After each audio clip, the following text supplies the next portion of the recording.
జయదేవ్ రాజకీయాల నుంచి తప్పుకోవడం బాధగా ఉందన్న ఎంపీ రామ్మోహన్ నాయుడు జయదేవ్ ఎంతో స్నేహపూర్వకంగా ఉంటారని, పార్లమెంట్లో మాట్లాడేందుకు భయపడే తనను ఎంతో ఎంకరేజ్ చేశారని గుర్తు చేసుకున్నారు.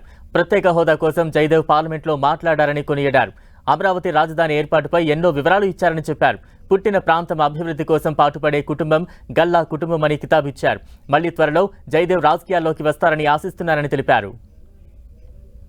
ఆయన 10 సంవత్సరాల ఈ రాజకీయ జీవితంలో నేను దగ్గరగా ఉండి చూశాను కాబట్టి, ఎక్కడా కూడా వెనకడుగు వేయకుండా ఒక పార్లమెంట్ సభ్యుడిగా ఉన్నాం కాబట్టి 100% కమిట్మెంట్తో ఆ స్థానానికి సంపూర్ణంగా న్యాయం చేయాలని నిరంతరం కూడా కృషి చేసినటువంటి వ్యక్తి.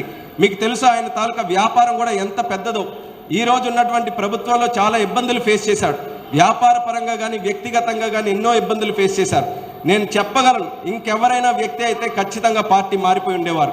కానీ గల్లా జయదేవ్ గారు విలువలకి ఎంత ఇంపార్టెన్స్ ఇస్తారనంటే, ఎంత ఇబ్బందులు ఉన్నా సరే నేను చంద్రబాబు నాయుడు గారిని దూరం చేసుకోను, తెలుగుదేశం పార్టీని నేను దూరం చేసుకోను, నేను కమిట్మెంట్తో ఈరోజు మా జిల్లా ప్రజలకి, గుంటూరు ప్రజలకి, వాళ్ళకి అందరికీ కూడా నమ్మకంతో ఈరోజు ఎన్నుకోబడ్డాను. కాబట్టి